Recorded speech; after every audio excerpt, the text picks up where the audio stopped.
Okay, continuing on our conversation here about social media, it's time to join the conversation. Once you have your goals and your profiles in place, it's time to get involved. You're going to want to start slow and don't pretend to be a know-it-all. The quickest way to be shunned by a community is to pretend you know everything and you don't need anyone's help. If you do want to test a market first, a trick strategy I've used in the planning process is to create several profiles of fictitious people that merely ask questions of the community, allowing the most senior folks to answer and feel good about their knowledge. Then you can just add on to an answer using your specialized knowledge. You want to be transparent and authentic. Don't be evasive or avoid the tough questions. When you don't know something, look it up. Don't just rattle off something from the top of your head. Remember, the internet's forever. Offer your name, any titles, awards, or experiences that you might have. This is going to help you inform others of your credibility. A link to your LinkedIn profile will often help others understand just how accomplished and important you are to your industry. Contribute quality input on topics of interest. You want to strive to answer questions about your authenticity. If someone challenges you, don't back down, but also try not to get into a conversation that's off topic. Once they start calling you names or questioning your sexual orientation, just provide valuable content and move on.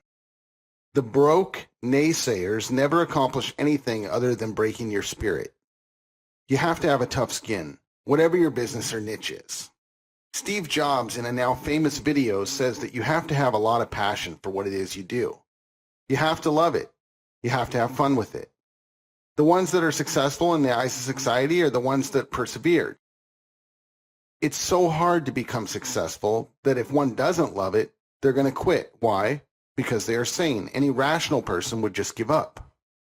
Remember that as you're being attacked by some coward sitting behind the comfort of their keyboard that would never say a word to you in public. I'm addressing this because others don't. Everyone tries to make being successful online sound so easy, and yes, once you have your 10,000 hours, it is easier, but it's never easy. If it were, there wouldn't be so many teachers. Think about it. Okay, that's enough on that. Next, I want you to not focus on selling. I want you to focus on engagement. You want to earn your reputation, build trust, and then sell to qualified leads. I find it helps to be organized wherever possible. One of the things that helps me is to establish an editorial calendar. A good free software for organizing tasks is asana.com. And how can using a calendar help you with your social media? Well, first, it helps you choose specifically days for posting content. Try and be consistent. Remember, you are a source of current news in your industry. It also helps you stay on track and organize your content. You can choose topics in advance and order content for the days that you're going to publish. And it also helps to keep your group organized, so you want to share with as many people as are involved. For social media, you want to use video to distribute quality content. Right now, YouTube videos are ranking ridiculously on Google. It kind of makes sense since it is a Google property.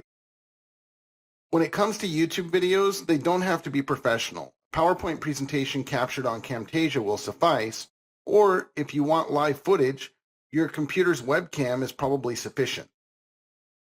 When posting videos, you want to include descriptions and what are called tags for your SEO. This is going to help you rank faster for a specific term. So if you were trying to rank for the term virtual phone number, you would want to tag the video with virtual phone number. Once your videos are made, post those videos with separate content on your own blog or website, not the same content that you put it on YouTube. There is a specific way to upload and market your videos on YouTube. It's more than I'm going to be able to get into in this segment, but email me at support@NicheBuilder, and I'll make sure that you get the document if I haven't posted it to our knowledge base by then. The next step is to have rules of engagement. Okay, you want to know what to do with negative responses. You want to determine who in your organization is going to respond to negative or positive. And then you want to admit to mistakes and thank those that bring that to your attention. Always respond kindly to those that want to battle with you. And make sure to share these rules with your team. You see, you can turn brand detractors into advocates if you solve their problem. People remember bad experiences, but they will buy again if you do correct the experience. All right, so just to bullet this out, you want to be the expert in your industry. Write about what you know. Offer insights to those who ask for it. Share links to resources that you think add to the conversation. When it comes time to start the conversation, you want to use the topics that you were monitoring back from listening to the conversation. So the articles and blog posts that you were monitoring, the community forum threads, the conversation from different social media groups, the people that you were monitoring. When customers trust your content, they'll trust what you're selling. Okay? So let's talk about some profiles. You want to create profiles on the top social media sites: Facebook, YouTube, Google+, Twitter, LinkedIn, etc. And then you want to link all the social media accounts to your core content site. In our case, it's probably going to be your blog. From there, I want you to create YouTube videos and embed them on pages on your blog, and then post links to those pages on Facebook. If you can make entertainment value posts on Facebook and link back to your blog, it's just going to get read more. Okay, people come to Facebook to be entertained. People go to YouTube to be entertained. We're experimenting around with some entertainment value videos for our telecommunications niche right now. And I'm so excited because I think it's going to be one of those things where I can get 500,000 views in the first couple of months. Social media in general is the party. Okay? If you come to a party, you don't want to be wearing a name tag, a pocket protector, and have your day planner out and try and start booking appointments with people. They're going to push you out to the back porch and probably lock the door on you. Don't sell at the party. All you want to do there is focus on getting them back to your blog. And when it comes to YouTube, same deal. You want to post YouTube videos that pique interest and invite viewers to your opt-in page to learn more. So a little bit more about YouTube. YouTube is usually in the top 5 of all websites on the internet. Did you know that fewer and fewer people are actually watching TV now? I kind of thought it was just me that was getting my news from alternative sources. Seems like the whole world is starting to wake up a bit and see the propaganda machine isn't just for other countries other than the United States.